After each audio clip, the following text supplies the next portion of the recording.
नमस्कार, मैं हेमंत बघेल आप सभी का बहुत बहुत स्वागत करता हूं अपने इस YouTube चैनल में। आज के इस वीडियो में हम बात करने वाले हैं मगध साम्राज्य से संबंधित 50 महत्वपूर्ण प्रश्न।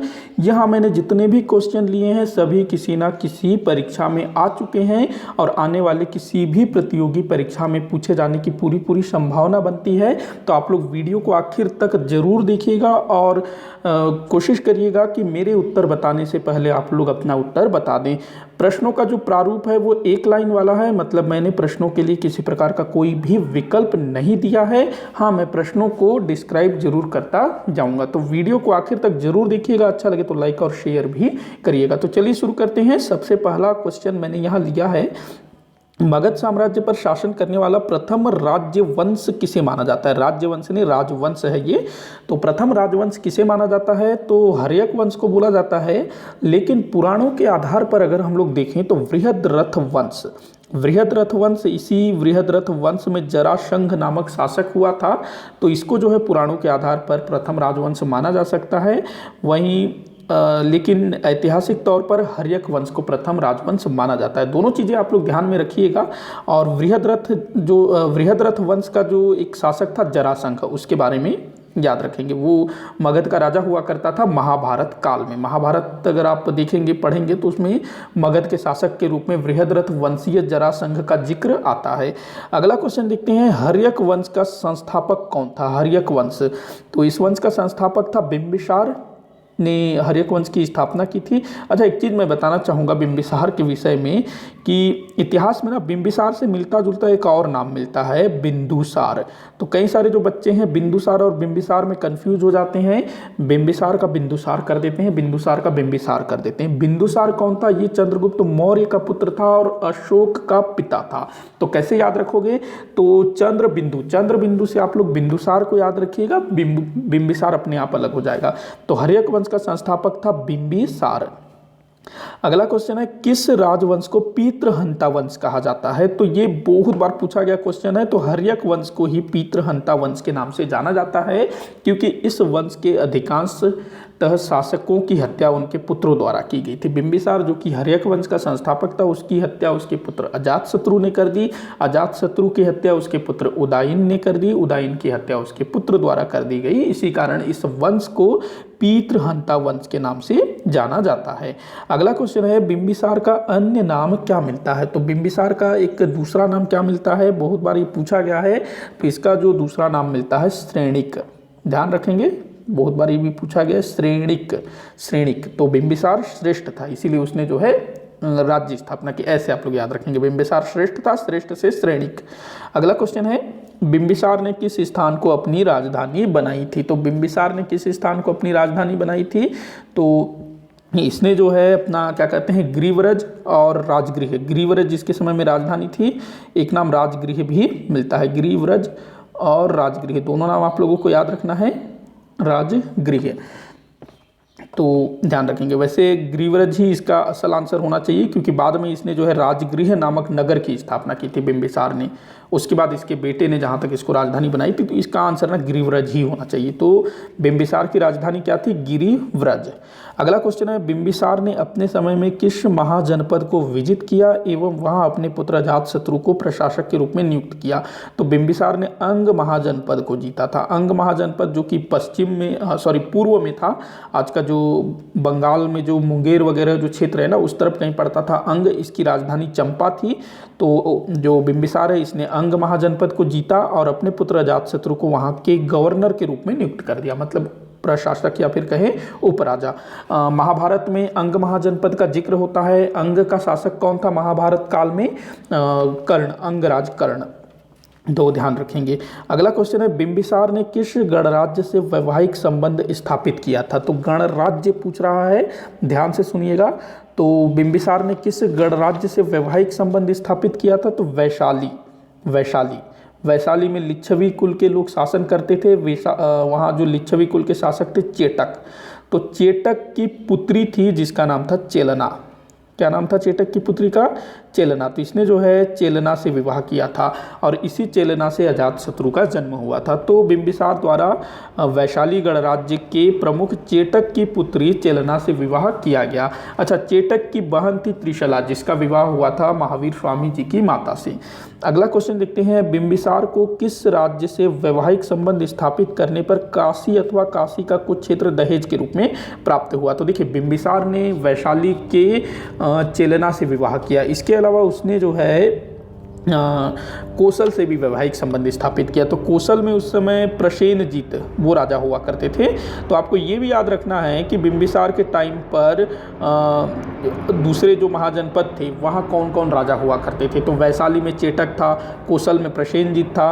तो कोसल के राजा प्रसेनजीत की बहन थी महाकोसला अथवा कोसल देवी।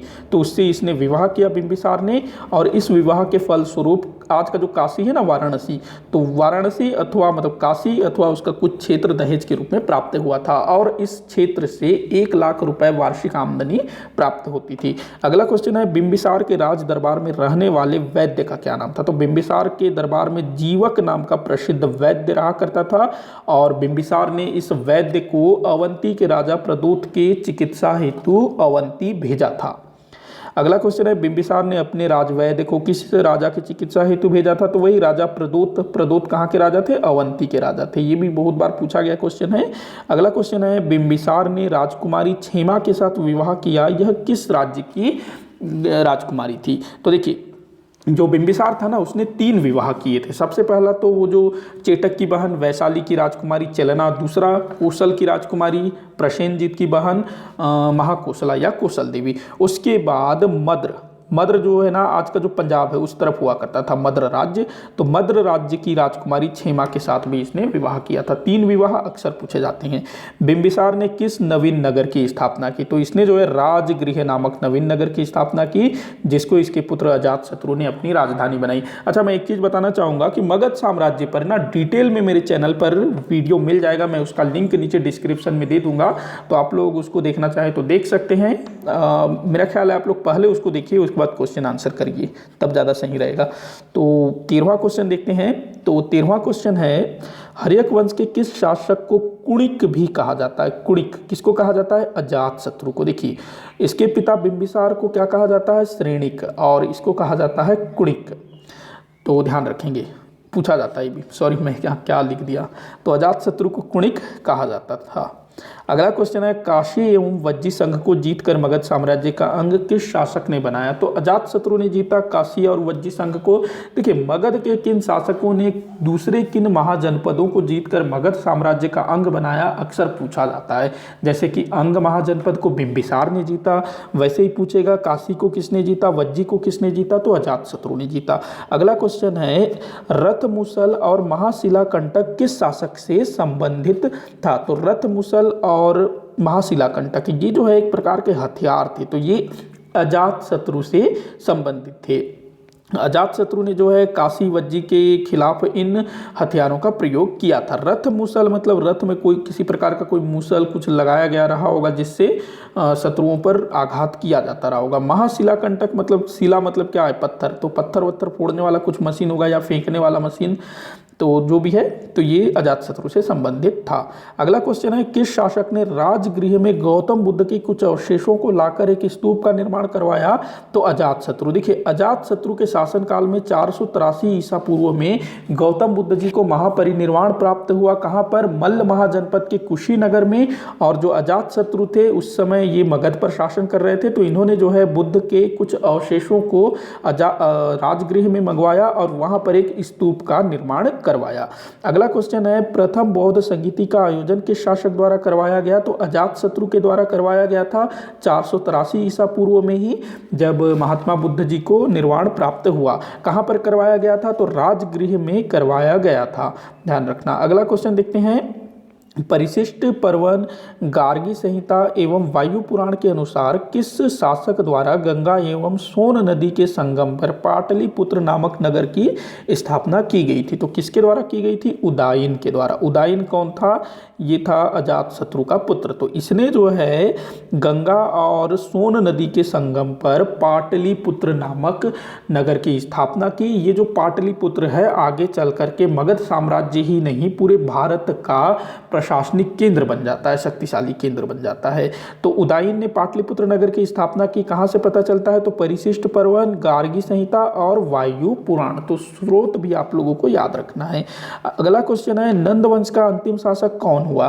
तो नंद वंश का अंतिम शासक कौन हुआ? तो नागदर्शक। मैंने क्या पूछ दिया, ये ना कुछ नंद वंश नहीं, हर्यक वंश। हर्यक वंश का अंतिम शासक हुआ नागदशक, नागदशक या दर्शक, जिसकी हत्या शिशुनाग नामक व्यक्ति ने कर दी थी। तो शिशुनाग वंश के संस्थापक शिशुनाग ने किन महाजनपदों का विलय मगध में किया? तो देखिए जो क्या कहते हैं, हर्यक वंश का अंतिम शासक था नागदशक। नागदशक की हत्या की शिशुनाग और इसने जो है शिशुनाग वंश की स्थापना की। तो शिशुनाग वंश के संस्थापक शिशुनाग ने किन महाजनपदों का विलय मगध साम्राज्य में किया? तो इसने अवंती को जीता, जो मालवा क्षेत्र में था, आज का जो मध्य प्रदेश का जो मालवा है वहां पर हुआ करता था अवंती। यहीं के राजा थे राजा प्रदूत, जिसके इलाज के लिए बिंबिसार ने जीवक को भेजा था। उसके बाद दूसरा वत्स महाजनपद को भी शिशुनाग ने जीता। वत्स जहाँ का राजा उदयन था और वत्स की राजधानी थी कौशाम्बी। तो शिशुनाग ने इन दो महाजनपदों को जीता। अगला क्वेश्चन है, मगध के किस शासक ने वैशाली को अपनी राजधानी बनाई? तो शिशुनाग, इसने वैशाली को अपनी राजधानी बनाई। अच्छा, जो उदायन है ना, जिसने पाटलिपुत्र नगर को की स्थापना की थी सोन और गंगा के संगम पर, तो उदायन ने पाटलिपुत्र को अपनी राजधानी बनाई थी। तो सबसे पहले राजधानी कौन थी?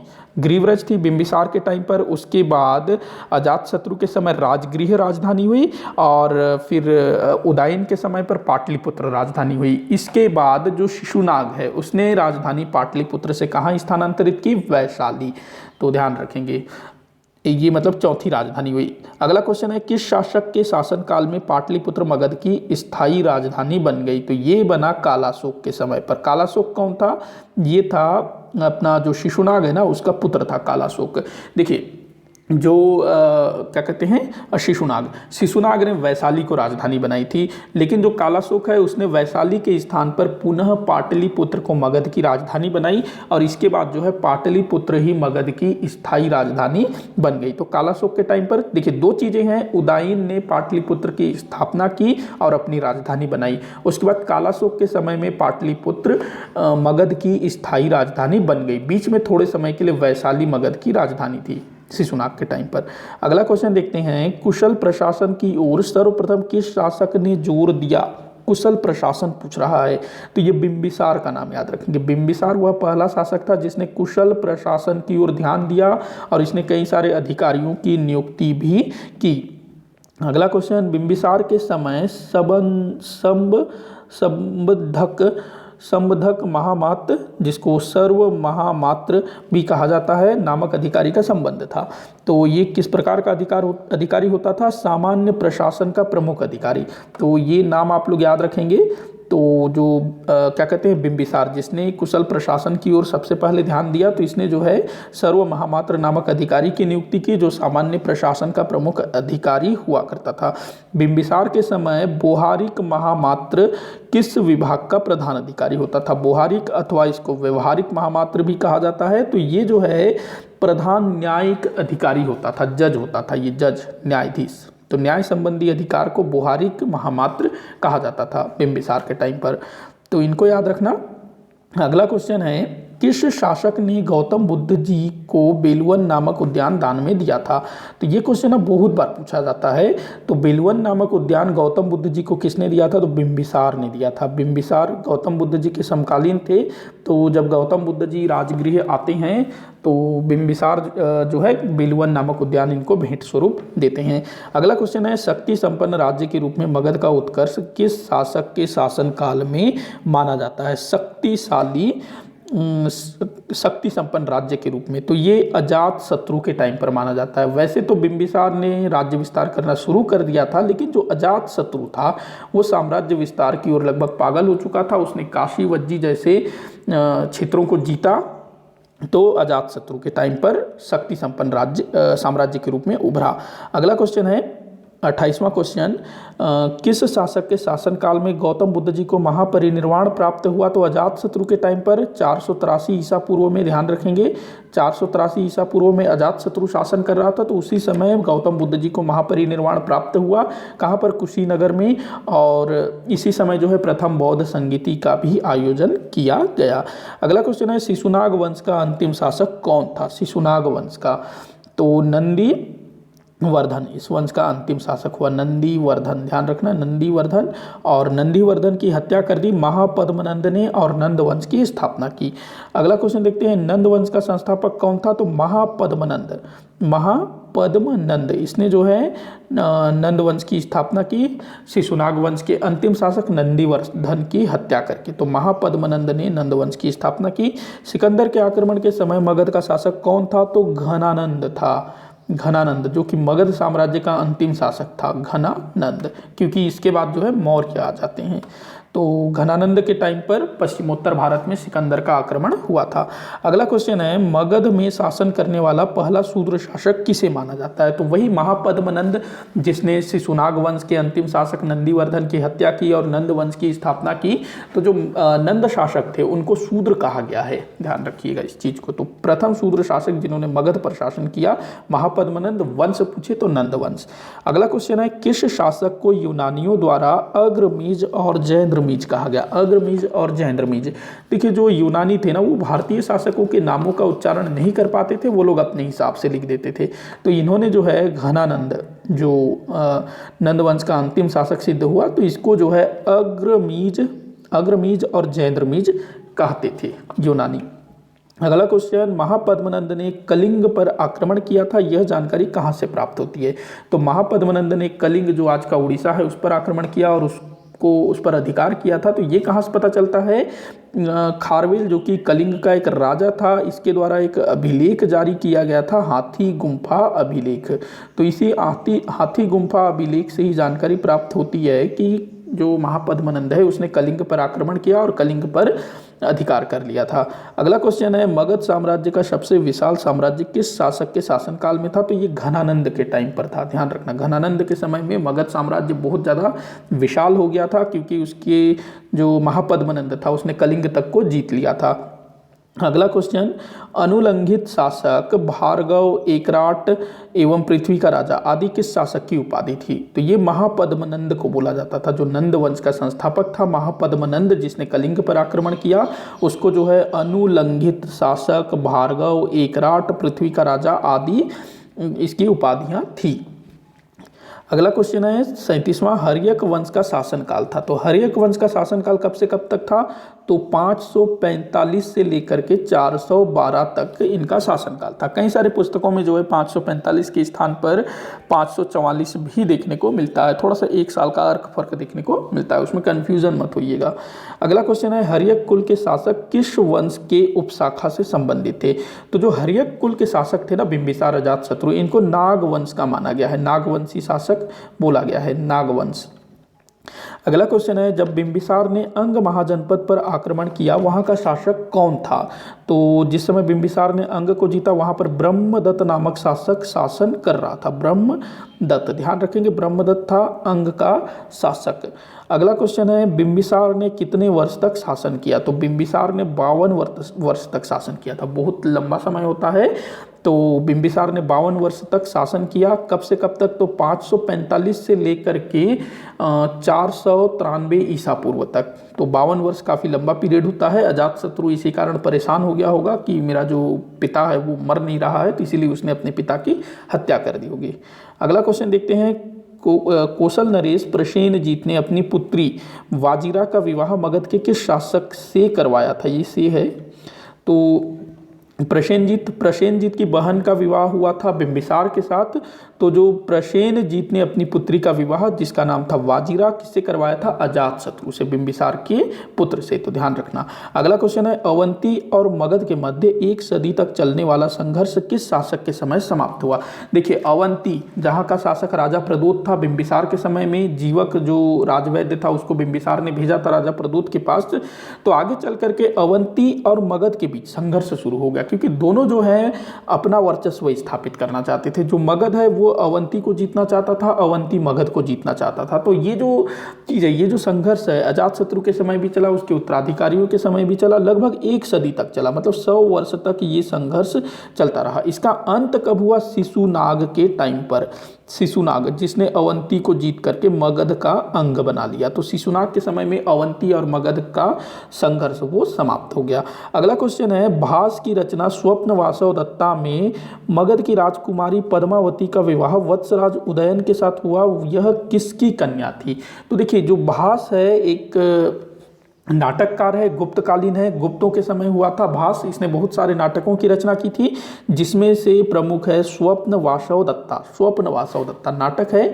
इसमें जो है वत्सराज उदयन, वत्स के राजा उदयन का जिक्र है, जो कि क्या कहते हैं, अवंती की राजकुमारी वासव दत्ता के साथ विवाह कर लेता है। लेकिन आगे चल कर के वो जो है मगध की राजकुमारी पद्मावती से भी विवाह करता है। तो आपको बताना है कि ये जो पद्मावती है ये किसकी पुत्री थी? तो पद्मावती जो है अजातशत्रु की पुत्री थी। ध्यान रखना, अजातशत्रु की बेटी थी पद्मावती, जिससे उदयन विवाह करता है।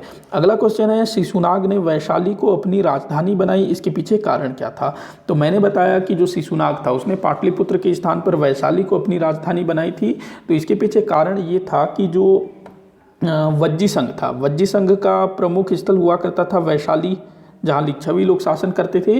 तो ये जो है वज्जी संघ के गणराज्यों पर नियंत्रण स्थापित करना चाहता था, मतलब वज्जी संघ के गणराज्यों पर नियंत्रण स्थापित करना चाहता था, इसीलिए इसने वैशाली को अपनी राजधानी बनाई थी। अगला क्वेश्चन है, मगध के किस शासक को पुराणों में काकवर्ण कहा गया है? तो ये कालाशोक को बोला गया है। शिशुनाग के पुत्र कालाशोक, उसको जो है पुराणों में काकवर्ण कहा गया है।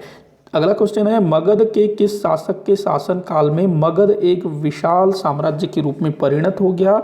तो ये जो क्वेश्चन है इसको थोड़ा सा ध्यान से बनाइएगा। तो ये अजातशत्रु, अजातशत्रु के समय, 1 मिनट, इसका आंसर अजातशत्रु ही होगा। मगध के किस शासक के शासनकाल में मगध एक विशाल साम्राज्य के रूप में परिणत हो गया? ये शिशुनाग के टाइम पर था। माफ़ी चाहूँगा, शिशुनाग इसका सही आंसर होगा, क्योंकि शिशुनाग ने जो है अवंती को जीत लिया, वत्स को जीत लिया। तो इसके समय में जो है एक बड़े साम्राज्य के रूप में उभर करके सामने आ गया है। इस समय जो बाकी महाजनपद थे वो छोटे छोटे थे। अजातशत्रु ने तो केवल काशी, वज्जी इनको जीता था, लेकिन जो शिशुनाग था उसने अवंती, जो आज का जो मध्य प्रदेश का जो मालवा क्षेत्र है, उसको जीता, वत्स को जीता। तो इस कारण से जो मगध का जो क्षेत्र है वो बहुत ज़्यादा बढ़ गया।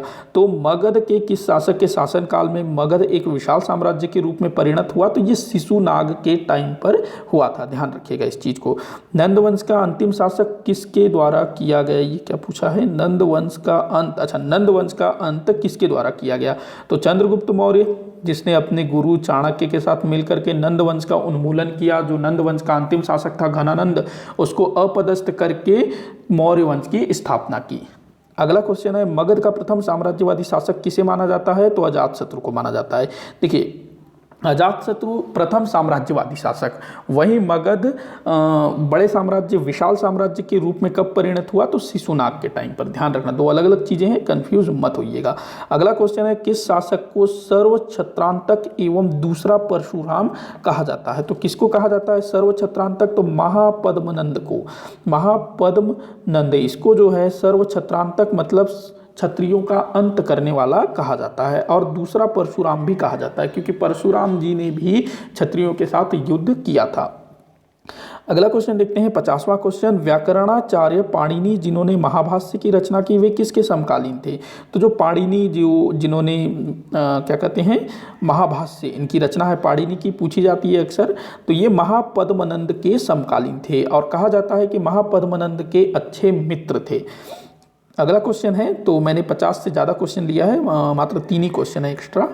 अगला क्वेश्चन है 51वां, मगध की आर्थिक समृद्धि ने राजधानी पाटलिपुत्र को शिक्षा एवं साहित्य का प्रमुख केंद्र बना दिया, यह किस राजवंश के समय हुआ? तो ये नंद वंश के टाइम पे हुआ।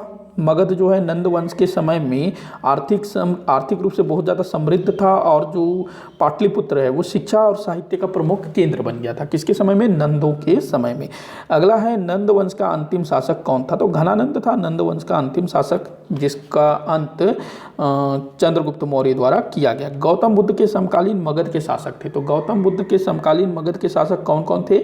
एक तो बिंबिसार था, दूसरा उसका पुत्र अजातशत्रु। दोनों के समय में गौतम बुद्ध जी जीवित थे। अजातशत्रु के टाइम पर तो गौतम बुद्ध जी को महापरिनिर्वाण प्राप्त हुआ। तो ध्यान रखेंगे। तो इसी के साथ ये वाला वीडियो समाप्त होता है। आप लोग कमेंट करके बताइएगा कि आपसे कितने क्वेश्चन सॉल्व हुए। किसी भी क्वेश्चन में कोई भी डाउट हो, या फिर मैंने किसी क्वेश्चन का कुछ गलत आंसर दिया, तो आप लोग नीचे कमेंट बॉक्स में जरूर लिखिएगा, मैं उसको सुधारने की कोशिश करूंगा। तो वीडियो को लाइक करिएगा, ज़्यादा से ज़्यादा शेयर करिएगा, चैनल को सब्सक्राइब करिएगा। वीडियो को आखिर तक देखने के लिए बहुत बहुत धन्यवाद।